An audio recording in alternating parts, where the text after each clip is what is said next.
to the video, and today we're going to be going over some Bangalore tips and tricks, and not only just for beginners but also advanced level players. So this guide will cover everything in terms of Bangalore, from the basics all the way to the advanced tips. So if you're new to the game, this will very much help you, and if you're not new to the game and you've played Bangalore a little bit, it'll probably still help you, so stick around and watch the whole video. So before we start the video, I do want to say that since there's been so much traffic to my channel lately, and my channel has been growing a ton, I do want to thank all my new subscribers.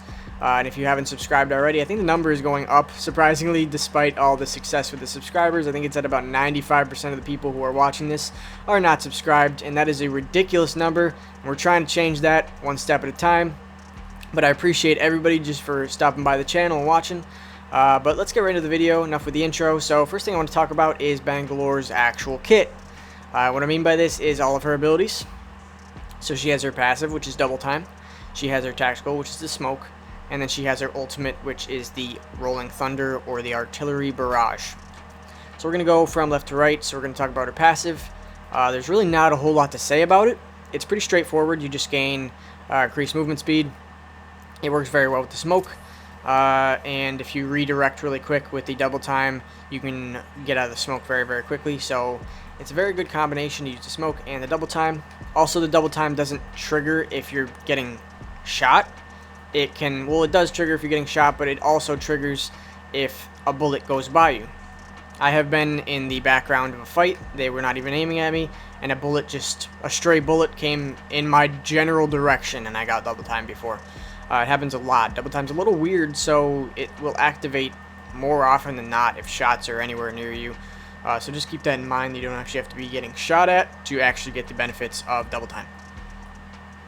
So let's talk about Bangalore's smoke, which is probably the most important part of her kit. And first thing I want to talk about is probably one of the most important uses for her actual smoke, and that is using her smoke to rotate. And rotating just like that is the best method of doing it, or spreading out your smokes. You want to put your smokes in a position that you are most vulnerable.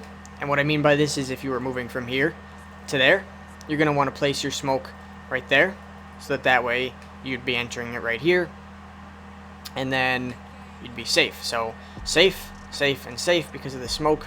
You're minimizing a lot of the vulnerability that you would be facing otherwise. So you just want to use them to rotate. And another thing you want to avoid is shooting the smoke at your feet, because look at how useless that actually was. I didn't even see smoke come up on my screen. That's how useless that was. I ran directly through the other side, so you want to just avoid doing that. You want to smoke in front of your feet. You want to smoke where you're going to be going. And overall, you just want to keep in mind that you want to smoke far enough in front of you so that it is expanded by the time you actually get there. So another way of using your smoke to rotate is actually, I have so much heavy ammo here. Let me wait for my smoke to recharge real quick. But another way to rotate while using the smoke is, and this is probably the more effective way of using it, honestly, this is smoking the enemy. And what I mean by this is, say there's a team up there, and they got that G7 combo going, they all have G7s.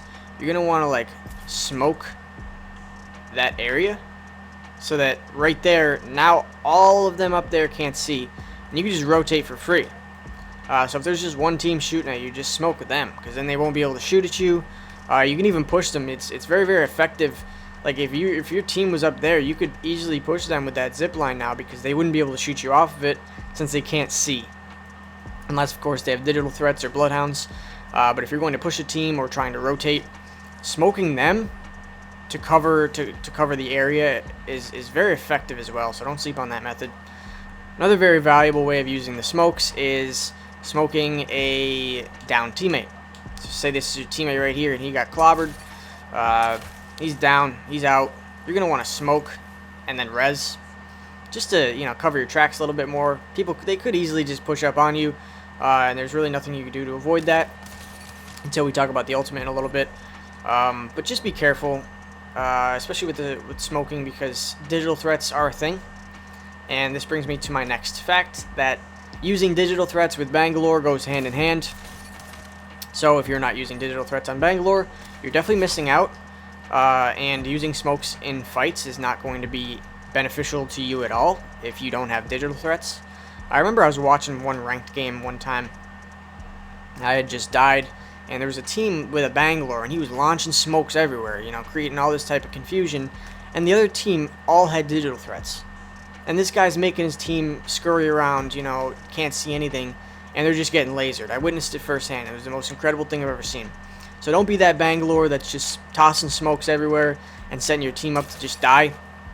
You want to be mindful of exactly what attachments your team has, and you also want to kind of influence them and talk them into running the digital threats if you're going to be more aggressive with the smokes, because it could tilt the scales aggressively in your favor if you and your team all have digital threats, because you'll be lasering people through smokes constantly.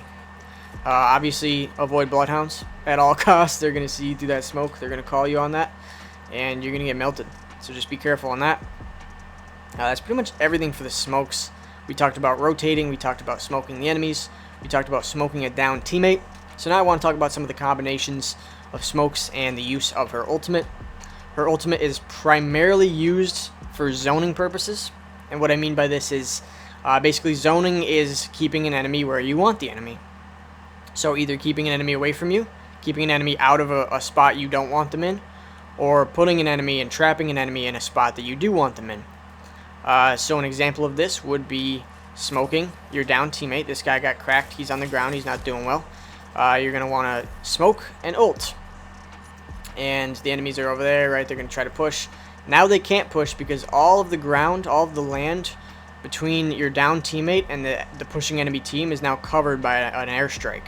And this hits pretty hard too. It hits for like about 80 damage if you get hit for just 2 of the rockets. And then it stuns you, it disorients you. You're going to see exactly where they are too, because the damage numbers are going to pop up. So keeping the enemies at bay like that is very, very effective, especially when one of your teammates goes down. You can keep the enemies away from you and use it very defensively in that manner. And that's another thing I want to talk about, is just actually knowing Bangalore's ult. So what I mean by this is you have to know exactly how to use it, because where you throw it, I've seen a lot of Bangalores mess this up. Where you throw it is directly where these rockets are going to come down. Okay, so if I launch it as far as I can over there, the rockets are going to come down directly where this red spot is. So as you can see there, it's right on the edge. It's right on that little steel part. So if I throw it there, the rockets are going to come down here, and they're going to spread from left to right. They're going to go all the way across and all the way down. So you want to keep that in mind, because if you're just launching it behind the enemy or something, or you're not throwing it far enough, or you're throwing it too far, you're going to mess it up. So knowing exactly how it works is definitely very, very beneficial to all Bangalore mains. So one tip I didn't mention before is don't be too conservative with your smokes. It's not like Wraith's L1 where you're definitely going to need it and you don't want to waste it. If your team is just looting, you know, say we're looting all this good loot here, you're going to want to smoke the area. It's a battle royale game. There's a million variables and there's no way to know who's looking at you. And if you get caught in a box, which I see happen all the time, you're going to get lasered out of it and your team's probably going to lose just because you didn't smoke. So no matter what, if you're looting, if you're standing still, if you're doing anything, just smoke the area. You never know. You never know who's looking. It's better safe than sorry. Overall, it's going to save your life a ton of times if you're not already doing that. So, back to what I was saying about the defensive use of the ults. Say you just finished killing this guy right here. He drops. He's the last member of the squad. And you know a third party's coming. You're going to want to smoke the area. Okay, the third party's coming from there. You're going to want to ult the area between you and the third party. And then that way the third party will have to either stop, or if they push through, they're going to be damaged really, really bad, and you guys have a little bit of extra time. It's going to stall them out a little bit, so your team will either have enough time to reposition, heal up, and fight, or just escape and get out of there completely if you don't want to take the fight. That's all in decision making, but it will give you a little bit extra time to be ready for what's going to happen next.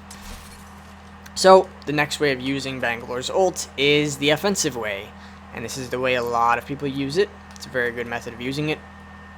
My favorite is just the third-party method, because people get third-partied literally all the time. There's no way to avoid it. That's just how this game is played. People get third-partied, especially in ranked. So using it to keep them at bay definitely has saved my life more than a couple times. So a lot of using Bangalore's ultimate aggressively and offensively has to do with knowing the ultimate's range and knowing where to throw the ultimate. So say that's an enemy. I'd say the best way of using her ultimate right here in this manner is throwing it a little bit in front of the actual enemy, because then that way they are, your idea is to get them directly in the center of the airstrike. So as you can see here, they either have to push to you and they're still in the airstrike, or they have to back up and they're still in the airstrike. So you definitely want to put it so you don't want to throw it directly at their feet unless you're trying to prevent them from getting away. So if they're running away, you do want to throw the ultimate a little bit behind them, so that way they can't really run away. And if they do, they get stuck in the airstrike, they get disoriented, they get hit, they're going to die either way. The only really option you give them is to push into you, and that has a lot to do with the actual zoning factor of the ult. And I'll show you guys right here.